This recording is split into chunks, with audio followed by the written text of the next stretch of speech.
Muy buenas tardes. Un saludo especial en nombre de la doctora Gloria Estela López Jaramillo, presidente del Consejo Superior de la Judicatura, de los demás magistrados que integran la corporación. De igual forma, un saludo especial en nombre de la doctora María Lucero Novoa Moreno, directora de la Escuela Judicial Rodrigo Lara Bonilla. Sean todos bienvenidos a esta conferencia virtual denominada Tendencia en materia de empresa y derechos humanos, que hace parte del ciclo de capacitación en derechos humanos y empresas, denominado Apropiación Judicial del Nuevo Paradigma. De la alianza que se construye entre el Consejo Superior de la Judicatura, a través de la Escuela Judicial Rodrigo Lara Bonilla,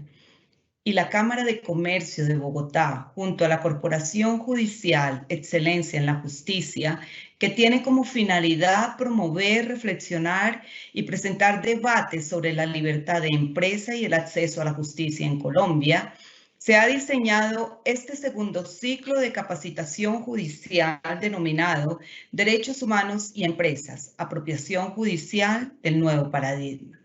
La conferencia del día de hoy tiene como propósito hacer un balance de las principales tendencias prácticas en materia de implementación de la agenda global de empresas y derechos humanos y las perspectivas de asuntos prioritarios que deberán abordarse durante la próxima década en países como el nuestro. Al respecto, se profundizará en la creciente tendencia regulatoria vinculante de esta agenda, tanto a nivel mundial como en el contexto colombiano.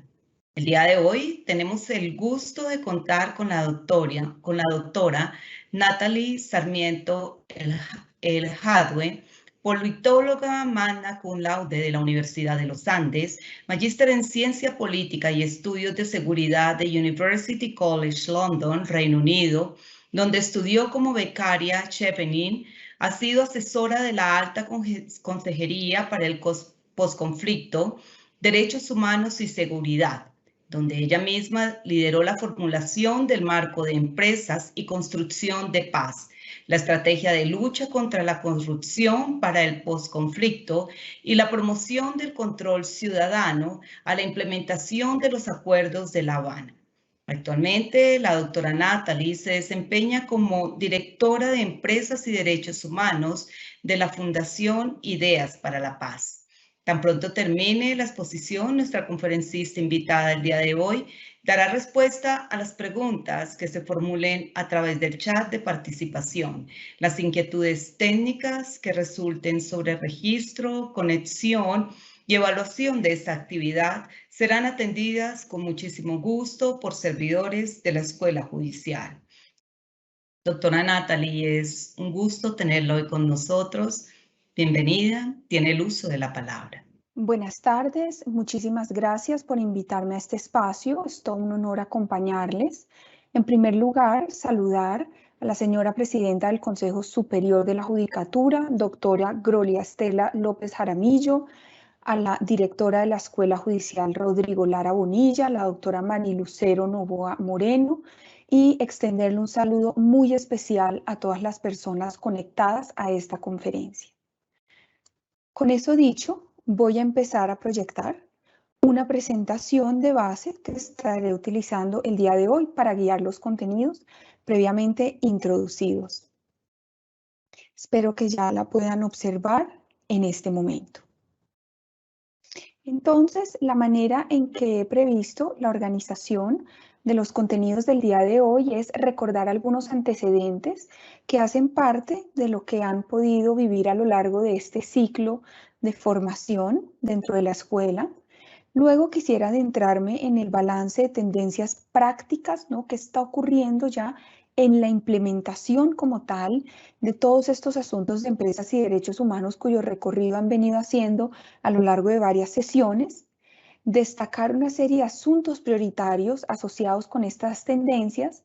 para que a partir de eso podamos adentrarnos un poco más en el aspecto regulatorio, e incluso más que regulatorio y vinculante dentro de la agenda de empresas y derechos humanos, para luego pasar a una parte de conclusiones y preguntas.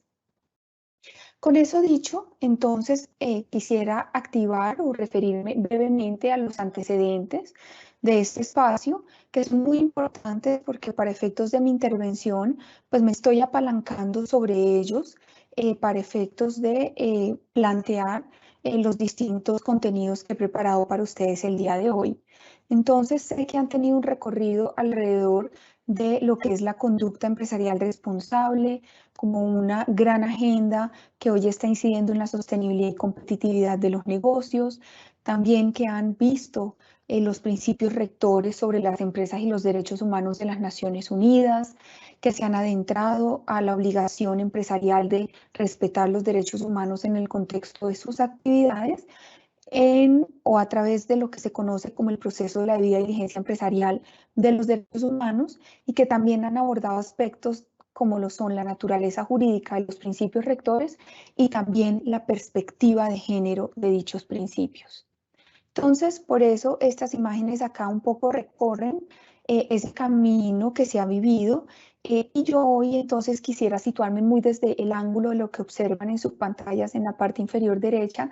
y es este análisis que se viene haciendo hoy de qué ha pasado tras 10 años de los principios rectores de las Naciones Unidas y hacia dónde se prevé que sean los movimientos en los próximos 10 años.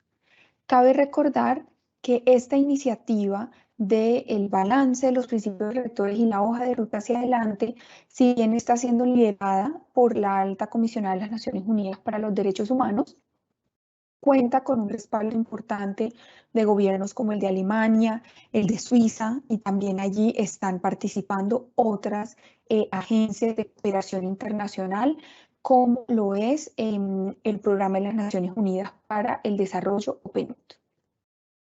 Entonces, entremos un poco en materia, ¿no? ¿Cuáles son esas tendencias prácticas que estamos observando el día de hoy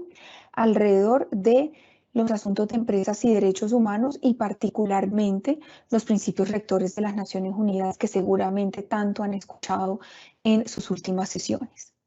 Entonces, lo primero es decir que hoy se observa que este estándar de conducta ha generado un lenguaje común que ha reafirmado y recordado al Estado su papel primordial en cuanto a la protección y en cuanto a la garantía de los derechos humanos en sus jurisdicciones. Y eso incluye, por supuesto, la protección y la garantía de los derechos humanos en el contexto de las actividades empresariales que ocurran en sus jurisdicciones. Y por otro lado, ha brindado claridades suficientes, de pronto todavía por desarrollar algunas claridades más, pero algunas claridades suficientes en comparación con lo que teníamos hasta hace unos 15, 20, 30 o más años sobre las responsabilidades empresariales cuando estamos hablando de los derechos humanos, que son básicamente, como lo aludí hace un momento en los antecedentes, este respeto de los derechos humanos en el contexto de las actividades empresariales, pero también en el caso de darse vulneraciones a los derechos humanos, entrar a remediar o reparar estas vulneraciones. Entonces, el tener estas claridades no es un asunto menor porque por muchos años, por muchas décadas, pues de parte y parte me estoy refiriendo a el Estado, las mismas empresas y la sociedad civil se indagaban de pues cómo debían responder y actuar las empresas, qué se les podía exigir cuando éstas se veían involucradas en vulneraciones a los derechos humanos. Entonces eso es algo que se ha aclarado mucho el día de hoy gracias a la existencia de estos estándares, al punto donde en conversaciones con empresas, pues ya al momento donde una empresa está trabajando alrededor de esta agenda y se les hacen afirmaciones del estilo de usted como empresa tiene que proteger o tiene que garantizar o tiene que asegurar, es probable que la empresa, de estar familiarizada con la agenda, conteste y diga, no, mi deber es de respeto y en su defecto de reparación si mis medidas de prevención no fueron suficientes. También resulta muy importante dentro de los avances observados a la fecha, tiene que ver con los planes nacionales de acción en empresas y derechos humanos. Esto es algo que a lo que me voy a referir en un momento, pero estos planes nacionales de acción son el principal instrumento de política pública adoptado por los estados a la fecha para llevar a la práctica en sus territorios, en sus contextos o jurisdicciones, estos principios rectores.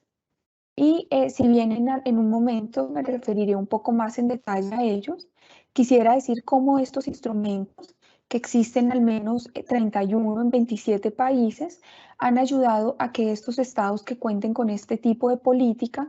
actúen de manera mucho más coherente frente a sus exigencias a las empresas en materia de derechos humanos. Los asuntos de coherencia son un asunto absolutamente retador a la fecha,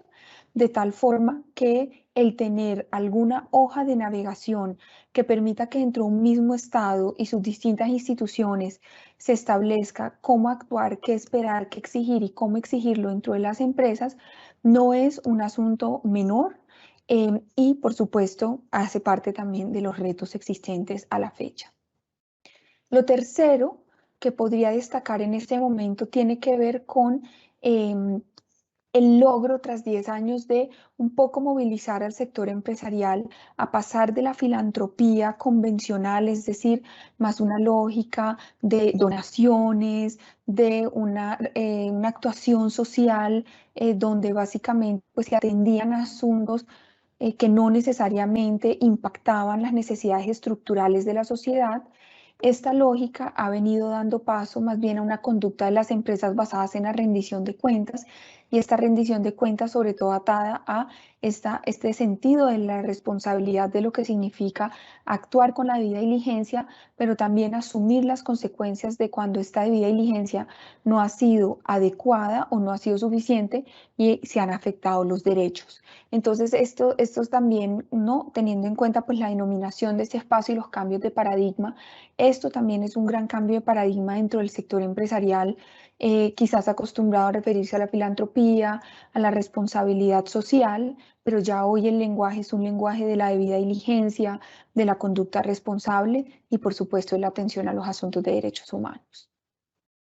Lo cuarto, que es muy importante, que ya observamos al día de hoy alrededor de toda esta agenda de empresas y derechos humanos, es la confluencia de actores e instituciones en lo que tiene que ver con conducta empresarial responsable, que como ya seguramente habrán visto, la conducta empresarial responsable abarca los asuntos de derechos humanos e incluso segmenta, no deja como un ámbito propio lo que son derechos laborales, que en todo caso, ¿no? Pueden entenderse también como una arista, derivación de los derechos humanos y también otro de sus ámbitos es el ámbito ambiental, que también sabemos su estrecha relación con los derechos o también algunos escenarios denominados como derechos de tercera generación.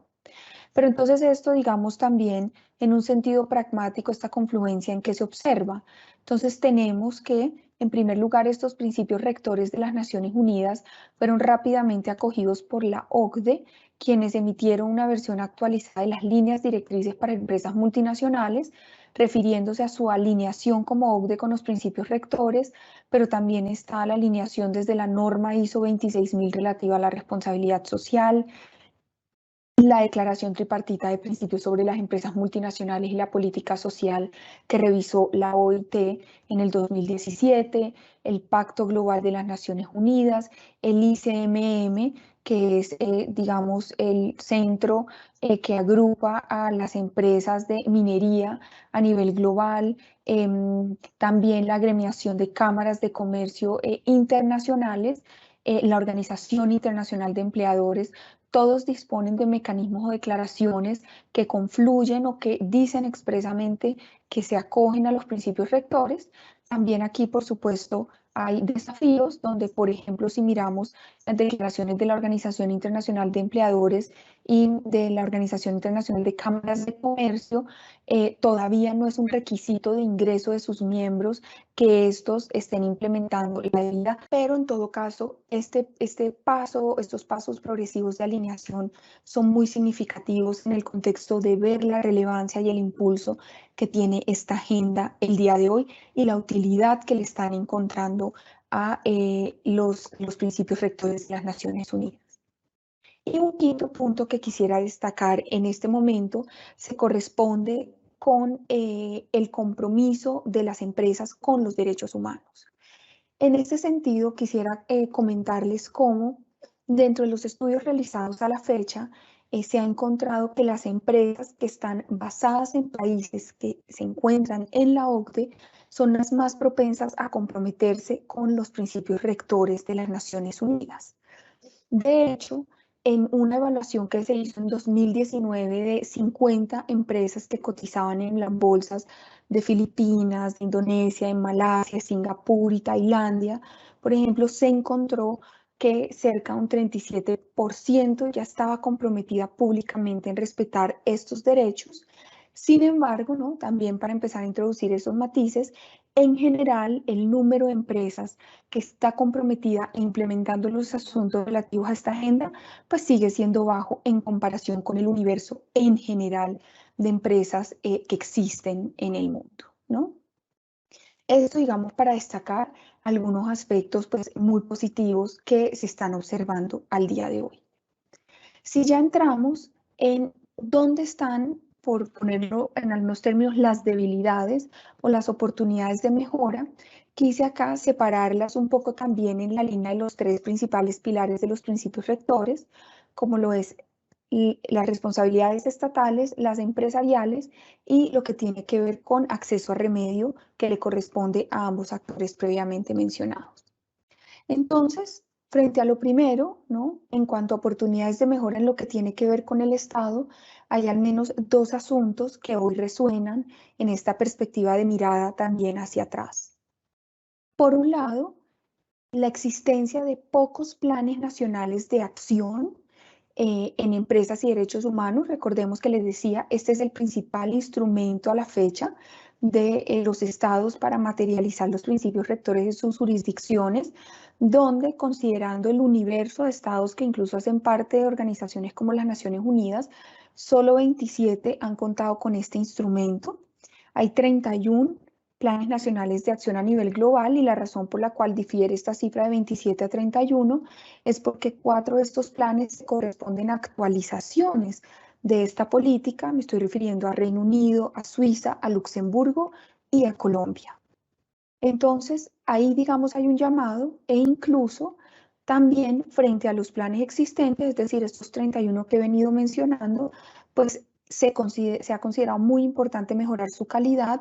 porque presentan deficiencias o bien en su parte de diseño o en sus contenidos mismos o en su implementación y o en el monitoreo y evaluación de esa implementación para saber cuáles han sido sus resultados y si son además genuinamente eficaces. Y dicho eso, también a nivel estatal se observa que hay una necesidad de asignar más recursos para que se pueda avanzar en la implementación de estos asuntos. Entonces, una tendencia general, esto no lo estoy particularizando a Colombia porque creo que siempre es importante ponernos en perspectiva, es que las entidades estatales que están siendo asignadas para liderar estos asuntos dentro de sus países no necesariamente cuentan con el presupuesto, no necesariamente incluso cuentan con unas competencias que sean funcionales para que puedan desplegar acciones más allá de las declaraciones políticas o públicas. Entonces, esto es algo pues, que se debe cambiar precisamente para lograr que esto trascienda las manifestaciones verbales y pasen al hacer. Y también, por otro lado, una necesidad de capacitación a funcionarios clave que puedan irradiar de las ramas del poder público lo relativo a la agenda de empresas y derechos humanos. Si ya pensamos esto desde la arista empresarial, ¿qué está pasando a nivel empresarial tras 10 años de estos principios rectores? Lo primero es mencionarles que esta adopción sigue siendo muy desigual. Hay unos segmentos de empresas de alguna manera muy avanzadas en lo que se entiende hoy como la debida diligencia. Además, dentro de este grupo de empresas hay sectores en específico que están muy avanzados. Pensemos, por ejemplo, el sector minero energético con todas, digamos, las inquietudes o controversias que se pueda generar, pero hay una gran desigualdad entre tipo de empresa, localización de estas empresas y sectores en donde se ven los mayores avances. Este segmento predilecto de empresas sigue siendo lo que Naciones Unidas denominan las empresas pioneras, pero pues se necesita que esto pase de estar en unas pocas para que pues realmente se vuelva algo, una regla general, una normalización de una conducta. Por otro lado, también se ha encontrado que hay muchas deficiencias en cuanto a pasar del compromiso a la acción. ¿A qué voy con esto? Que si bien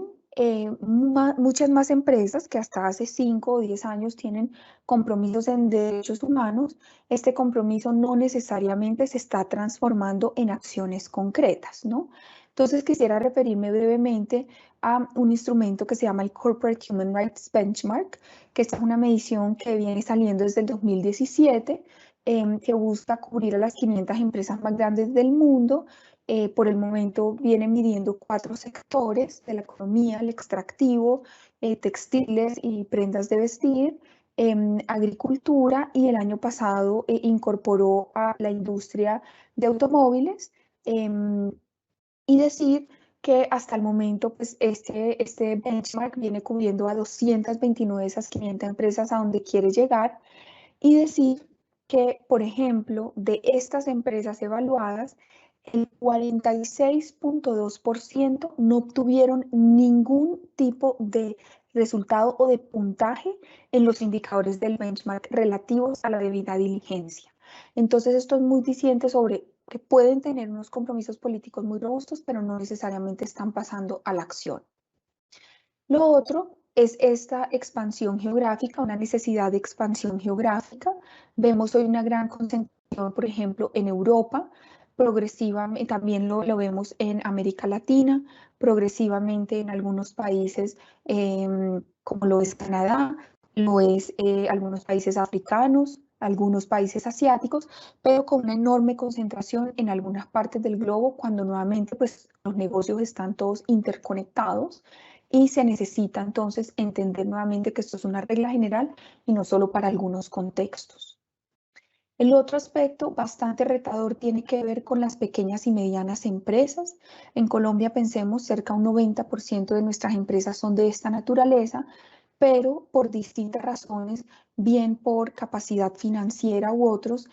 ha resultado complejo lograr que estas empresas puedan adoptar la agenda de empresas y derechos humanos dentro de sus negocios y encontrar el valor agregado que esta agenda les genera. Otro asunto que está cobrando muchísimo eco y que requiere fortalecimiento tiene que ver con la influencia de las instituciones financieras y de inversión.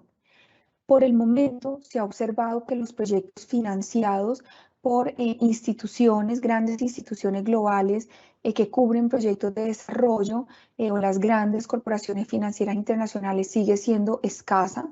Entre estas me estoy refiriendo a, por ejemplo, la Cumbre de Finanzas del Común, el Fondo Monetario Internacional, pero también incluso dentro de los mismos organismos de Naciones Unidas, distintos a la alta comisionada o el mismo, donde pues también buscando ellos liderar con el ejemplo, todavía se ven rezagos en la adopción y la coherencia en su actuación de mostrar una alineación con los principios rectores. De hecho, decir que solo 16 de las 56 bolsas que hasta la fecha han sido encuestadas por la iniciativa de bolsas de valores sostenibles se han referido expresamente a los principios rectores en sus orientaciones sobre divulgación de datos ambientales, sociales y de gobernanza, que son, digamos, asuntos rectores en la toma de decisiones de las instituciones financieras y de inversión.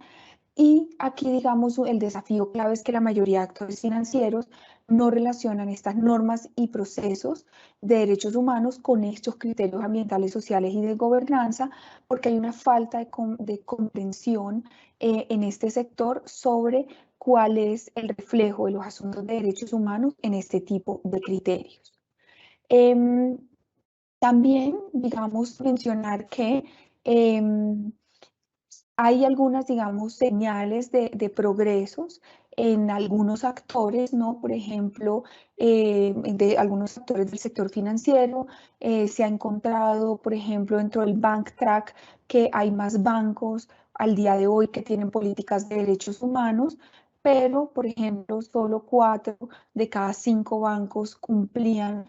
con la mitad de los requisitos que establecen los principios rectores. y además sus políticas cubrían algunos préstamos de proyectos, pero no todas las actividades de los bancos, ¿no? Otro de los asuntos que está resultando clave al día de hoy es que se necesitan mejores datos para calificar el desempeño de las empresas y no solo su gestión. ¿A qué voy? No solo medir lo que se hace, sino los resultados. Entonces, pues muchas empresas u organizaciones están dedicando tiempo a recoger datos de lo que están haciendo, pero no necesariamente a qué están llegando con eso. Y en consecuencia, pues está resultando difícil para las empresas saber si efectivamente sus políticas de derechos humanos se están implementando de manera óptima y eficaz, ¿no? Y un asunto transversal que requiere de mayor atención y desarrollo en general por parte de los estados tiene que ver con mejorar el acceso a remedio, y esto significa mejorar la eficacia bajo criterios de derechos humanos, tanto del proceso como de los resultados que viven las personas que han sufrido afectaciones a sus derechos en el marco de las actividades empresariales, y el remedio, y entendido además como aquel que puede ser obtenido mediante canales estatales judiciales, no judiciales, o canales no estatales, no judiciales, como lo son aquellos que tienen las empresas a su cargo. Entonces quisiera compartir con ustedes, dicho eso, algunos resultados de un estudio recientemente publicado por la OCDE. Salió aproximadamente el 8 de septiembre de este mes, entonces les invito a consultarlo. Este es un estudio que hizo la OCDE en 9 países de América Latina, esto es lo que se conoce como el proyecto CERALC, de Conducta Empresarial Responsable para América Latina. Y básicamente la OCDE cubre con este estudio a 9 países: Argentina, Brasil, Chile, Colombia, Costa Rica, Ecuador, México, Panamá y Perú. Y esta encuesta la realizó entre noviembre del 2020 y enero del 2021. Y acá pues decirles sobre la muestra que de las empresas participantes, que ustedes observan aquí en la diapositiva, cerca del 73% son grandes empresas. Y eso quiere decir pues que el restante, estamos hablando de pequeñas y medianas, no hubo micro. Además, del 25% de las encuestas que participaron son extractivas, 23% del sector agrícola, 21% del sector financiero, 7% del textil y el 58% restante de otros sectores económicos como los servicios. Algo bien interesante es que de toda la muestra, el 34% de las empresas que contestaron, o sea, un tercio de quienes contestaron en esta encuesta, se tratan de empresas colombianas o que operan en Colombia. Y además el 50% de las empresas que participan acá son empresas que cotizan en bolsa. Entonces, lo que estamos viendo en estos resultados que nos está mostrando la OCDE en su estudio del 9 de septiembre es que incluso cuando se comparan con otras agendas empresariales, los asuntos de derechos humanos o el contar con una política de derechos humanos sigue siendo todavía algo inferior o una tendencia menor a como ocurre frente a tener otras políticas, si bien pueden estar los asuntos de derechos humanos con varios de los otros ítems que ustedes observan acá, pero pues la OCDE, ¿no?, segmenta de esta manera los ámbitos de la conducta empresarial responsable, y eso hace ver que los asuntos de derechos humanos todavía están un poco rezagados en contraste con todos los demás. También cuando se indaga a estas empresas sobre cómo vienen evaluando los riesgos en sus procesos de debida diligencia en lo que tiene que ver con sus cadenas de valor, es decir, hacia abajo y hacia arriba, se encuentra que solo el 19% de las empresas están logrando ver quiénes están dentro de sus cadenas de abastecimiento más allá de su nivel 1, o sea, su primer nivel de contratación. Y esto, digamos, no es un asunto menor cuando se piensa en derechos humanos, porque ya también los aprendizajes indican que con mayor frecuencia las principales afectaciones dentro de estas cadenas de valor no necesariamente están situadas en el primer nivel de influencia de las grandes empresas, sino más adelante en sus cadenas, ¿no?, en otros eslabones mucho más alejados, ¿no? Y además a esto se le suma que de todas maneras la debida diligencia de las empresas se está centrando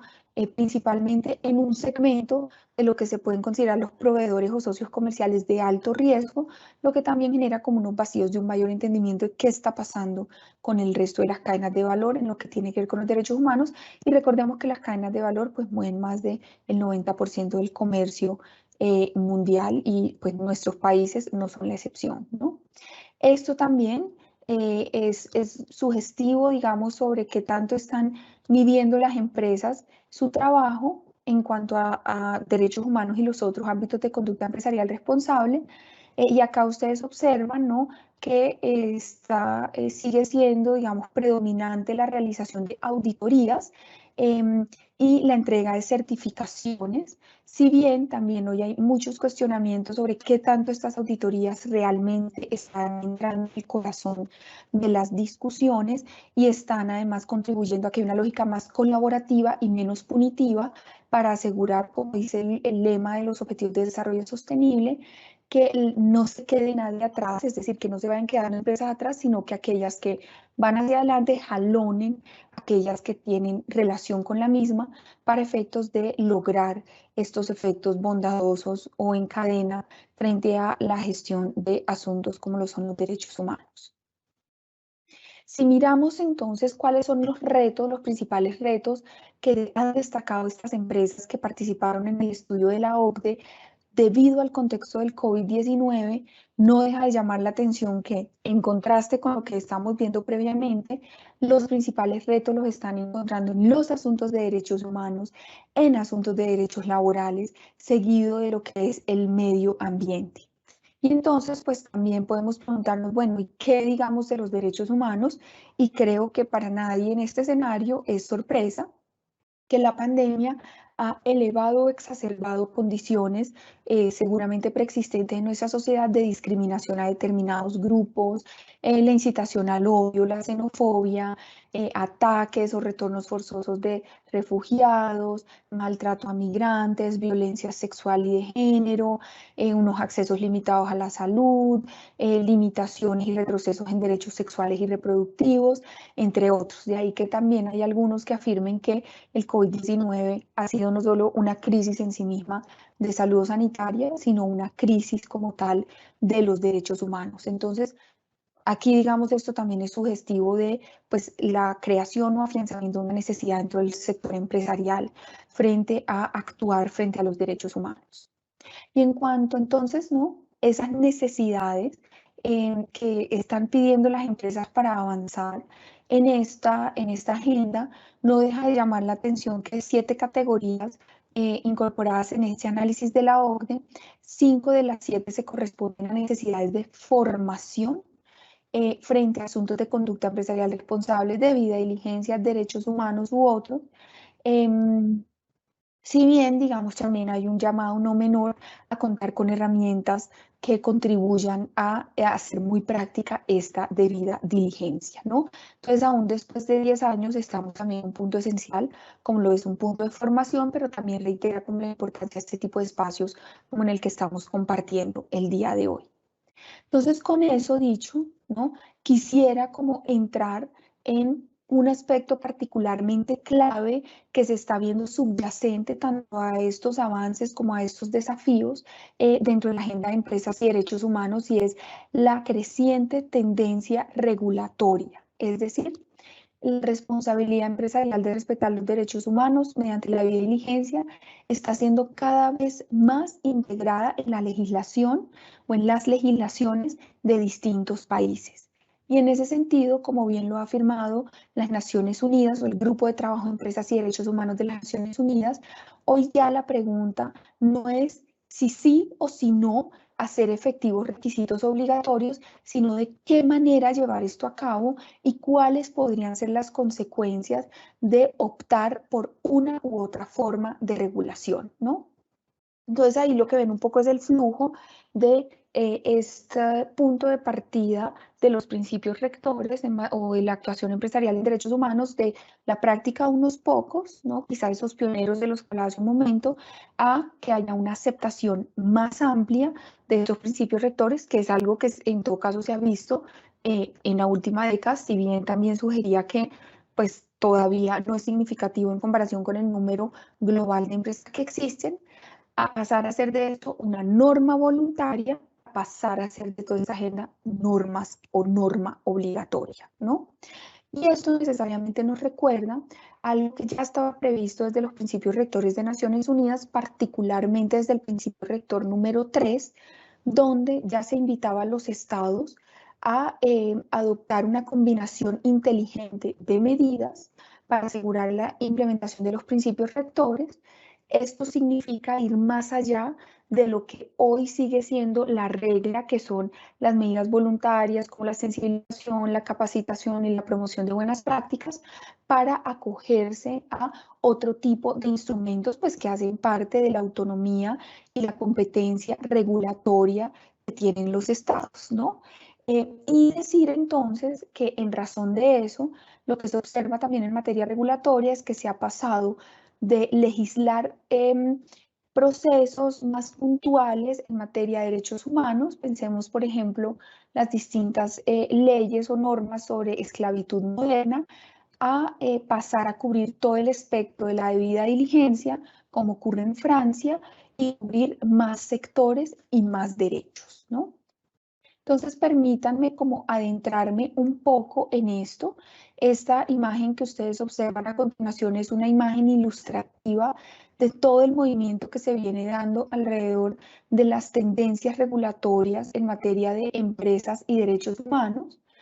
Esto arranca, esta línea de tiempo arranca o inicia en el 2008 con la adopción del marco Proteger, Respetar y Remediar de las Naciones Unidas, que es el marco conceptual, que luego en el 2011 se operacionalizó a través de los principios rectores de empresas y derechos humanos, pero por eso arrancamos en el 2008, y lo que ustedes empiezan a observar progresivamente es distintos movimientos normativos, regulatorios, que atraviesan la implementación de la debida diligencia empresarial en derechos humanos.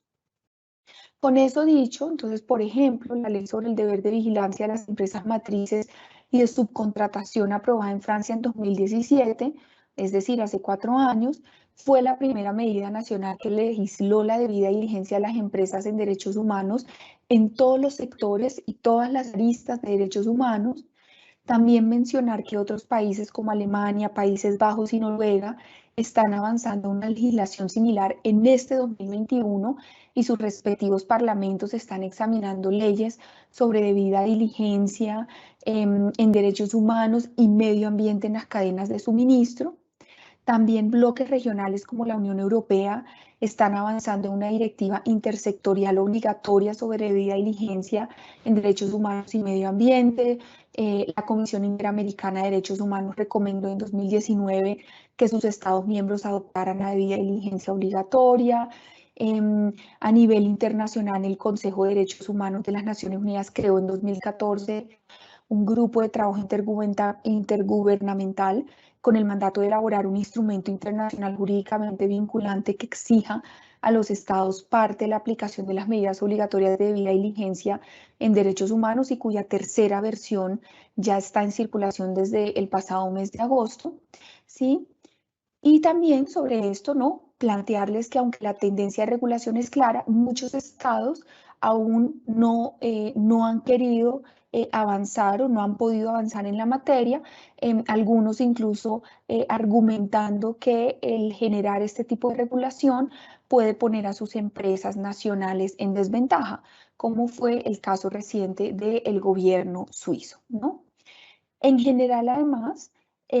América Latina ha sido una región muy activa en el uso de los principios rectores, con varios tribunales nacionales, entre ellos la Corte Constitucional de Colombia, pero también en Perú, la Corte Interamericana de Derechos Humanos, que han hecho referencia expresa a los principios rectores en sentencias y otras resoluciones judiciales. Entonces, con eso, quisiera contarles un poco más, ¿no? Ya no mirando las tendencias regulatorias como algo que está pasando, digamos, un asunto muy real que estamos viviendo hoy tras 10 años de los principios rectores y que marcan mucho la pauta hacia adelante, sino hacer como una profundización, un doble clic en qué estamos viviendo nosotros en Colombia. Entonces, desde la organización en la que yo trabajo, la Fundación Ideas para la Paz, con una firma de abogados hemos venido monitoreando qué está pasando en Colombia, ya en específico en materia regulatoria. Y pues al respecto decirles que en un trabajo reciente, este trabajo está publicado, lo pueden consultar, nosotros revisamos 91 fuentes jurídicas que incluyen 15 fuentes internacionales, 4 regionales y 72 nacionales. Entre las internacionales están los borradores de tratados vinculantes, la directiva del Parlamento Europeo sobre divulgación de información no financiera, tratados bilaterales de inversión. A nivel regional miramos sentencias de la Corte Interamericana de Derechos Humanos. A nivel nacional, instrumentos como los planes nacionales de acción, la guía de compra pública socialmente responsable, jurisprudencia ambiental, de consulta previa, laboral, tierras y en materia de vida y diligencia. Y eso nos ha llevado como a 5 conclusiones principales de qué estamos viendo en Colombia en este momento. Por un lado, es que no existe en el ordenamiento jurídico colombiano una sola fuente que regule integralmente todos los componentes de los 3 pilares de los principios rectores, y a esto se suma que pese a que existen fuentes que se relacionan con algunos aspectos de la vida y diligencia, lo hacen de manera aislada sin relacionarse con los principios o sin relacionarlo con los principios rectores. De todas maneras, destacamos que durante los últimos años han incrementado los litigios y fallos judiciales que involucran la interacción entre actores económicos y los derechos humanos, y quizás por esto la jurisprudencia de las altas cortes y el sistema de justicia transicional refleja una conducta por parte de los jueces por identificar fuentes legales de las obligaciones empresariales en derechos humanos, nexos entre las conductas empresariales y los daños causados a derechos fundamentales y tipos de responsabilidad que se podrían imputar a las empresas. Lo otro que también hemos encontrado en el caso colombiano es que las obligaciones empresariales en derechos humanos se han regulado diferencialmente a través de distintos tipos de instrumentos jurídicos. Entonces, por ejemplo, los temas ambientales tienen un alto desarrollo de regulación legislativa a partir del Sistema Nacional Ambiental. En contraste, la relación entre la actividad empresarial y los derechos de las comunidades étnicas ha tenido un desarrollo en la jurisprudencia de la Corte Constitucional a través de sentencias de tutela y demás acciones de constitucionalidad. Y por último, la regulación en Colombia, en donde se menciona expresamente la debida diligencia empresarial en derechos humanos, es incipiente y se ha regulado principalmente por 2 vías, lo que es el soft law, usando las fuentes internacionales como criterios de interpretación de normas nacionales, o a través de la autorregulación. Lo tercero que hemos visto es que en Colombia la justicia transicional ha abordado en distintos niveles de profundidad la participación de las empresas en graves violaciones de derechos humanos ocurridas durante el conflicto, por ejemplo, en las decisiones judiciales en cuanto a restitución de tierras. Y esto, digamos, también es un asunto importante y diferenciador de nuestro contexto si comparamos, pues, con otros países donde esta situación de conflicto no se presenta. Decir que también en Colombia ha sido importante el establecimiento del punto nacional de la OCDE a través del decreto 1400 del 2012, entendiéndolo como un punto para orientar la actuación empresarial, pero también este es un mecanismo de remedio estatal no judicial muy importante. Y desde una perspectiva privada, decir que en la negociación de contratos comerciales, pues ya sabemos que las partes pueden negociar cláusulas contractuales que incluyen obligaciones en materia de derechos humanos, y este mecanismo se ha convertido en una alternativa para reglamentar derechos y deberes de las empresas, pero hemos encontrado que las cláusulas están redactadas de manera amplia y general, y eso dificulta esclarecer las obligaciones puntuales y vinculantes para las partes que están en un contrato. Para ir entonces cerrando también un poco mi intervención, ¿no? Quisiera ilustrar, y dado pues también el escenario en el que nos encontramos, de una serie de decisiones judiciales y argumentos jurisprudenciales que hemos encontrado que han sido esbozados por algunos jueces en relación con los principios relativos a la debida diligencia empresarial en nuestro contexto colombiano. Y acá, pues, básicamente tenemos 5 sentencias o 5 pronunciamientos que hemos mirado en detalle. Uno del Tribunal Superior de Antioquia, donde un resguardo solicitó que se declarara la nulidad de una existencia de unos títulos mineros que se traslapaban con sus territorios. Decir que en este caso el tribunal decidió amparar y restablecer los derechos del resguardo.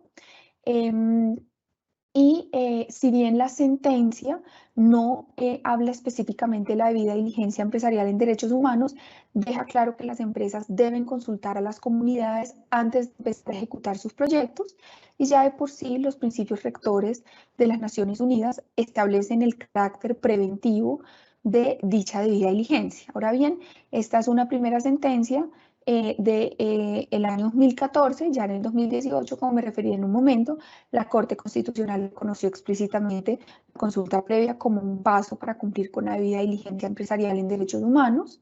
Tenemos también otra sentencia del Tribunal Superior de Cúcuta, donde una persona solicitó la restitución de un predio que le fue comprado por un individuo, luego fue adquirido por una empresa, y en esta sentencia no se refieren propiamente a la debida diligencia empresarial en derechos humanos, pero sí le pide a la empresa una serie de estándares específicos de conducta, de compra-venta en contextos donde hay conflicto, ¿no? Y esto va muy en línea con lo que ya ha establecido Naciones Unidas de una debida diligencia reforzada en contextos de conflicto.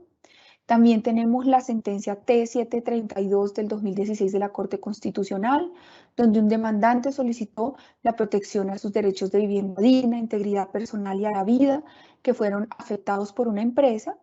Y aquí en esta sentencia la Corte Constitucional se refirió explícitamente a los principios rectores para determinar que las empresas tienen la obligación de respetar los derechos humanos y por los daños causados le ordenó a la empresa hacer las reparaciones que requiriera la vivienda del reclamante o asegurar su reubicación. Tenemos también la sentencia, la SU 123 del 2018, centrada en Putumayo, que afectaba al colectivo Agua La Cabaña. Esta sentencia tiene una clara y explícita relación con la debida diligencia empresarial en derechos humanos. La Corte trajo a colación estándares internacionales, refiriéndose incluso a los principios rectores, y concluyó la necesidad de realizar la consulta previa para viabilizar el proyecto que estaba en curso, ¿no? Y un quinto ejemplo es esta sentencia, la T614 del 2019,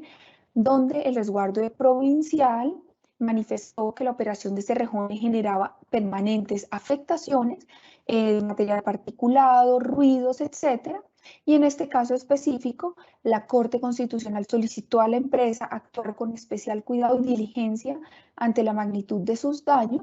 ¿no? Y en consecuencia culmina realizar un análisis sobre la debida diligencia y la necesidad de realizarlo en las actividades mineras con un grado muy especial de detalle para no afectar el goce de derechos fundamentales. Entonces, esto para sugerir que esta tendencia regulatoria que vemos tan importante hoy también está llegando a nuestro contexto y la rama judicial tiene un papel esencial allí. Ya para cerrar entonces, algunas reflexiones finales se corresponden en recordar o manifestar que hoy la promesa de los principios rectores y su importancia frente a los derechos humanos sigue estando más vigente que nunca, y aún más en este contexto de pandemia. Por otro lado, que hoy se ven necesidades de implementar esta agenda no de manera genérica, sino con particular foco en grupos históricamente discriminados y que sufren impactos desproporcionados, como lo pueden ser las mujeres, migrantes, niños, niñas y adolescentes, población LGBTIQ, comunidades étnicas. Lo tercero es que también, y quizás en línea con lo que mencionaba anteriormente sobre atención a grupos particulares, hay un llamado específico y hay crecientes desarrollos frente a la atención y acción empresarial frente a la situación de personas defensoras de derechos humanos. Ya sabemos que es un asunto muy importante en Colombia. Lo cuarto, un llamado también, una necesidad de alinearse mejor entre distintas agendas, por ejemplo, la agenda de Objetivos de Desarrollo Sostenible, la agenda de cambio climático, con la de derechos humanos, entendiendo que si no necesariamente son lo mismo, están estrechamente ligadas. Y por supuesto, el preguntarnos, ¿no? Y seguir con la reflexión y discusión sobre la pertinencia o no, necesidad o no de contar con un desarrollo regulatorio vinculante en el contexto colombiano. De ahí los signos de interrogación. Cerraría entonces mi intervención para dar paso al momento de preguntas. Muchas gracias, doctora Natalie, y vamos al fragmento de preguntas. Primera pregunta, doctora. ¿Cuáles han sido los principales instrumentos estatales a la fecha en Colombia que buscan regular los asuntos de empresas y derechos humanos? Bueno, me atrevería a afirmar que el principal instrumento que al menos busca hacerlo de manera integral han sido las dos versiones de planes nacionales de acción de empresas y derechos humanos. Recordemos que el primero de estos planes tuvo vigencia de diciembre del 2015 a diciembre del 2018 y en estos momentos tenemos otro que tiene una vigencia de diciembre del 2020 a diciembre del 2022. Estos planes han sido liderados y emitidos desde la Presidencia de la República, han tenido distintos énfasis. Por ejemplo, el primer Plan Nacional de Acción buscó alinearse mucho con todo el proceso de negociaciones de paz y de construcción de paz, identificando aquellos sectores económicos más susceptibles de enfrentar a conflictividades sociales que a su vez comprometieran la estabilidad de la paz en el corto plazo, ¿no? En los primeros años de implementación del acuerdo. Y también con un particular llamado al remedio, en ese momento en clave de participación en los mecanismos de justicia transicional. Y hoy el Plan Nacional de Acción que fue emitido en diciembre más bien tuvo un énfasis en la recuperación económica por el COVID-19 y decir que si bien estas dos versiones del Plan Nacional de Acción son muy significativas, pues simplemente dejar enunciado que también hay otros instrumentos muy importantes como la política del Ministerio de Minas y Energía de Derechos Humanos para su sector con enfoque de género, también la Procuraduría General de la Nación con la versión actualizada de su Directiva 001. Por otro lado, la Defensoría del Pueblo ha sacado toda una doctrina en la materia, una serie de guías también de conducta y sabemos, digamos, que distintas gobernaciones y alcaldías, como lo es en el caso de Valle del Cauca, Antioquia u otras, han también desarrollado políticas propias que buscan trasladar a la práctica o en su defecto a sus zonas más específicas esto que establecen los principios rectores. Entonces es un asidero muy importante, si bien hoy en su mayoría se concentran dentro del Ejecutivo con los matices o lo que ya también mencionaba frente a otros desarrollos más bien dentro de la jurisprudencia. Siguiente pregunta, doctora Natalie. ¿Hay ejemplos de cómo la rama judicial en Colombia se viene aproximando a la adopción de la agenda de empresas y derechos humanos en el marco de sus competencias? Bueno, yo me atrevería a decir que sí, al menos dos. Uno de ellos es precisamente este tipo de espacios, que son espacios realmente valiosos, significativos, ¿no? Y que creo que demuestra una intencionalidad de liderazgo de la rama judicial en lo que tiene que ver con la agenda de empresas y derechos humanos. Sé también de algunos procesos adelantados con las mismas Naciones Unidas para que los jueces de la República se actualicen, conozcan y puedan también progresivamente incorporar en sus procesos de interpretación y en sus decisiones los principios rectores de Naciones Unidas y estándares asociados con los mismos, porque pues cabe recordar que los principios rectores de Naciones Unidas en sí mismos no suponen desarrollo nuevo en cuanto a el derecho internacional de los derechos humanos. Este ya está consignado en los instrumentos que corresponde. Lo que hace es delimitar pues la conducta de las empresas o el Estado basándose en este tipo de instrumentos que son los que determinan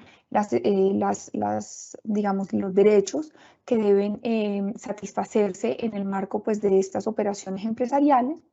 Y lo segundo, quizás va muy en línea con lo que ilustraba hacia el final de mi presentación, y es cómo ya se ven dentro de pronunciamientos en algunas cortes en particular y haciendo mucho énfasis en la Corte Constitucional, pero también en sentencias de restitución de tierras, cómo estos fallos incorporan de manera explícita o implícita requerimientos de debida diligencia empresarial en derechos humanos, ¿no? Y sin duda, pues demarca una pauta y precedentes importantes que, si bien sabemos que estas sentencias son aplicables a las partes directamente involucradas, pues otras empresas también están escuchando y viendo qué es hacia dónde, digamos, está trazando la línea de interpretación y las decisiones de los jueces para actuar de manera preventiva y también, por supuesto, evitar que se vean inmersas en un conflicto de naturaleza judicial.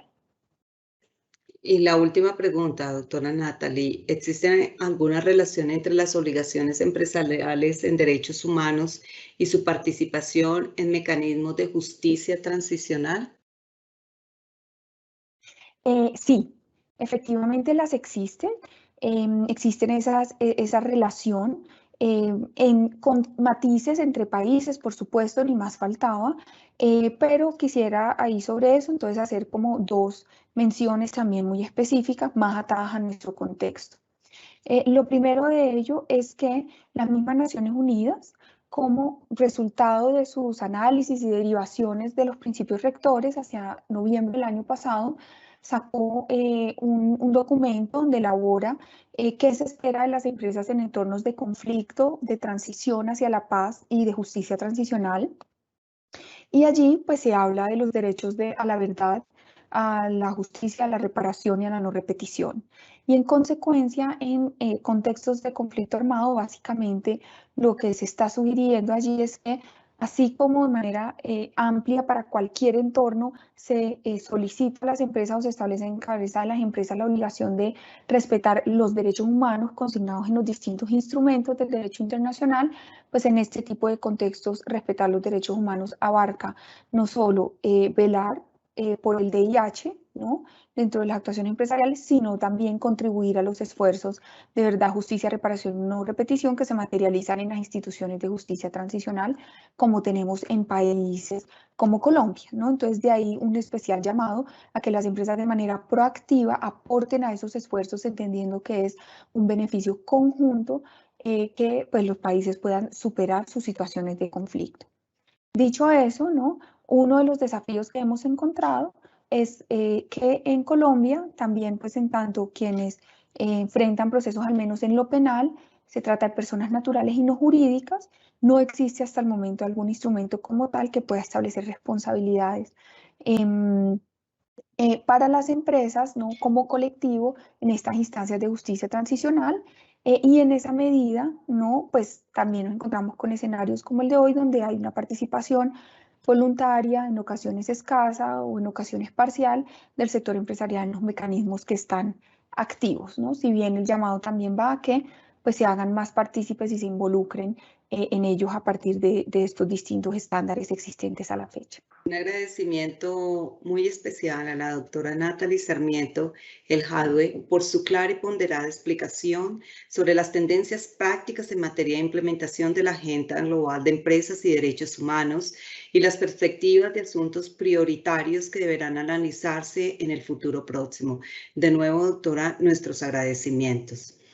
Gracias a los servidores y servidoras judiciales y a todas las personas que actúan en el sector justicia que se interesaron en esta conferencia virtual. Los invitamos a que nos sigan acompañando a través de nuestras redes sociales como Facebook, Twitter, Instagram y YouTube, donde podrán encontrar más información sobre nuestras videoconferencias y noticias de interés. Muchísimas gracias, doctora Natalie. Un feliz resto de día para todos.